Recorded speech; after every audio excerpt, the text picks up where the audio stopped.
The sports entertainment world could only brace for impact as Savage and Hogan battled, and when it was over, a common WrestleMania sight was seen. Hulk Hogan celebrating in the ring with the WWE Championship back in his possession. And as the 1980s gave way to the 90s, around the world there was a real sense of looking for the next big thing. The newest, the coolest, the fastest, the strongest, anything to show where the future was. This was also the case in WWE. Amongst the members of the WWE Universe, many saw the Ultimate Warrior as the heir apparent to the throne that Hulk Hogan had occupied for 6 years. The untamed superstar appeared capable of matching Hogan's strength and had dominated all other opponents. Even that loss we relived at WrestleMania 5 against Rick Rude, he avenged that just a few months later at SummerSlam, regaining the Intercontinental Championship in the process. But this talk all seemed like fantasy, only existing as a dream match. Hogan and Warrior weren't enemies, and for either of them to turn against the other would run against the strict codes of honor to which both men claimed to adhere. All of that changed in the 1990 Royal Rumble match. It was brief, but for a moment, the only two men in the ring were, you guessed it, Hulk Hogan and the Ultimate Warrior. The crowd went nuts, and these two stared at each other for a minute before circling up. Two running tackles led nowhere, and then a double clothesline floored both men, ending things before they could really get started between the two. That small taste, though, was all the world of sports entertainment needed to know that they wanted more. Even more interesting, it would be Hulk Hogan who would challenge the Ultimate Warrior to a contest at WrestleMania 6. Ultimate Warrior, me and my Hulkamaniacs put the championship on the line. Hogan openly stated that he needed to know which power was truly the strongest in WWE, his or that of the Warrior. Adding to the stakes was the stipulation that both the WWE and Intercontinental Championships would be up for grabs, leaving the winner with supreme claim to lead WWE into the next decade. All right, now it's your turn to try and shock all the little Hulkamaniacs out there and try to beat Hogan at WrestleMania 6. Can you harness the power of the Ultimate Warrior? There's only one way to find out.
pretty sure the last thing anyone expected from Hogan versus Warrior was a crisscross, but this is WWE, and anything can happen. Ultimate Warrior rising to his feet immediately after being body slammed was such an iconic moment. But it was absolutely crazy to see them do a second crisscross.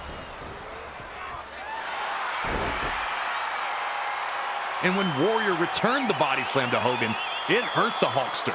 He didn't pop up the way Warrior had.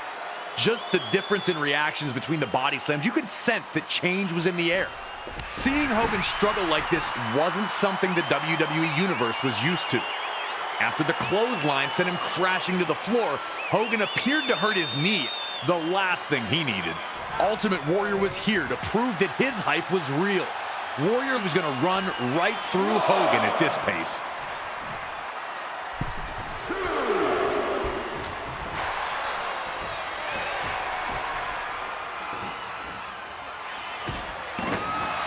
When Warrior and Hogan clotheslined each other, you could hear a pin drop. Now you're wondering, who's going to get up first? Is Hogan as hurt as he seems to be? Does Warrior have the gas in the tank to pull through in this moment? Remember, Hogan's had many championship matches, and he knows what it takes. He can use the time to get his breath back.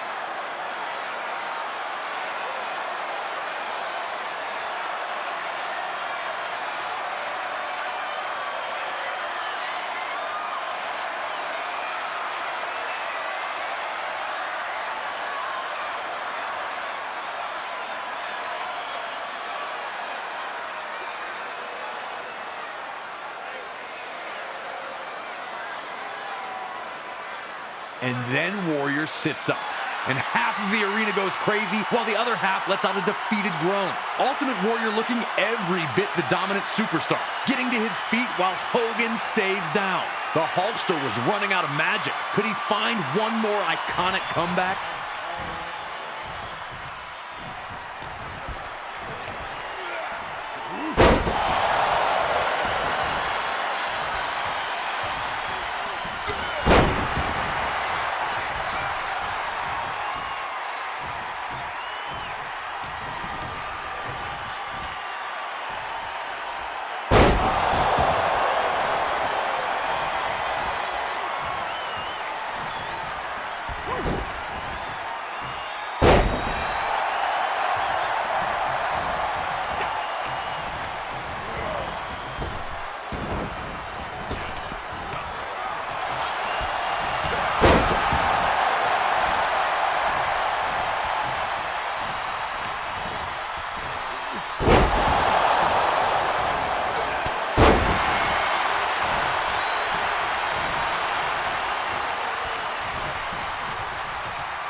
Hogan had been out-muscled by opponents before, but they were usually 7 feet tall or 400+ pounds. Seeing Ultimate Warrior control Hogan in this bear hug was another one of those moments where you just knew what was coming. Hogan just could not break free from Warrior no matter what he tried. It was a smart play by the Warrior too, able to rest himself while dealing out crushing punishment to the Hulkster. Warrior to this point had only been known for running through opponents in quick, brutal outbursts. He was showing more of a tactical side here, and it was paying off.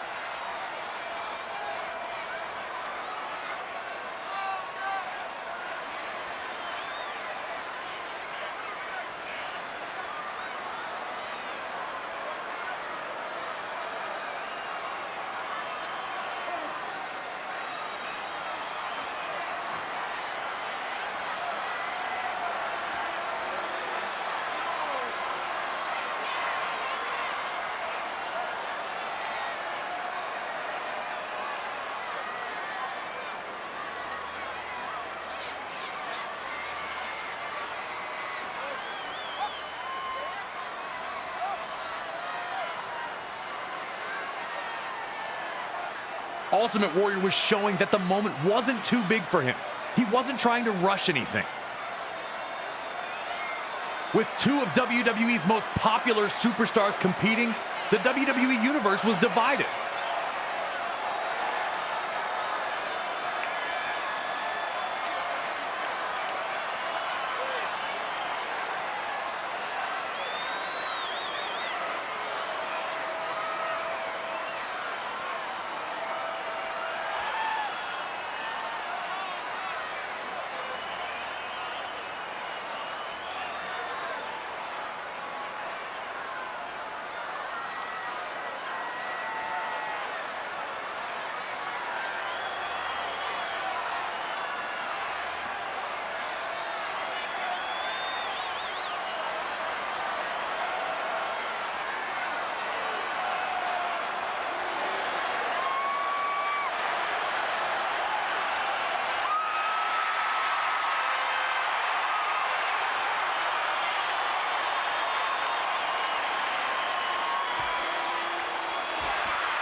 And right when Hogan finally gets his chance and manages to break Warrior's grip, the referee gets flattened, and now there's no one to count falls.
As Warrior lifted Hogan up, things were looking perilous for the Hulkster.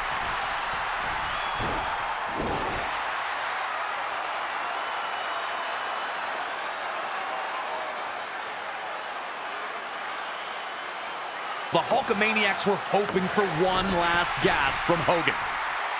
And they got it. Hogan kicking out at 2.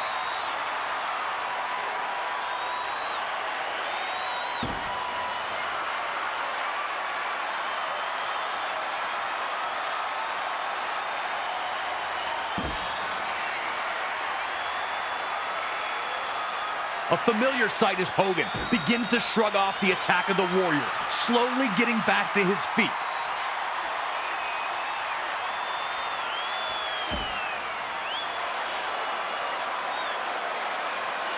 You know the deal. 3 big rights.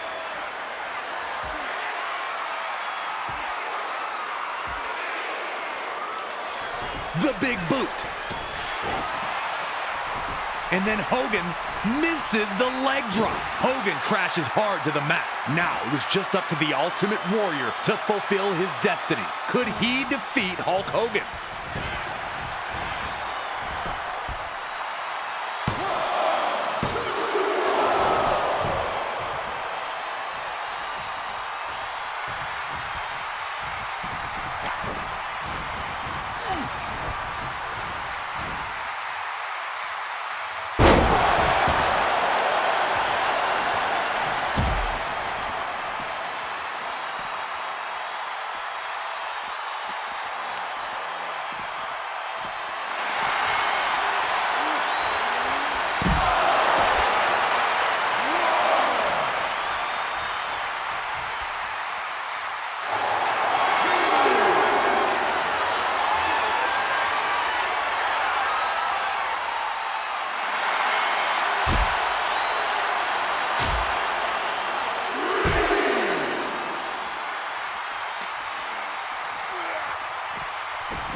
Ladies and gentlemen, here is your WWE Intercontinental and the WWE Champion, the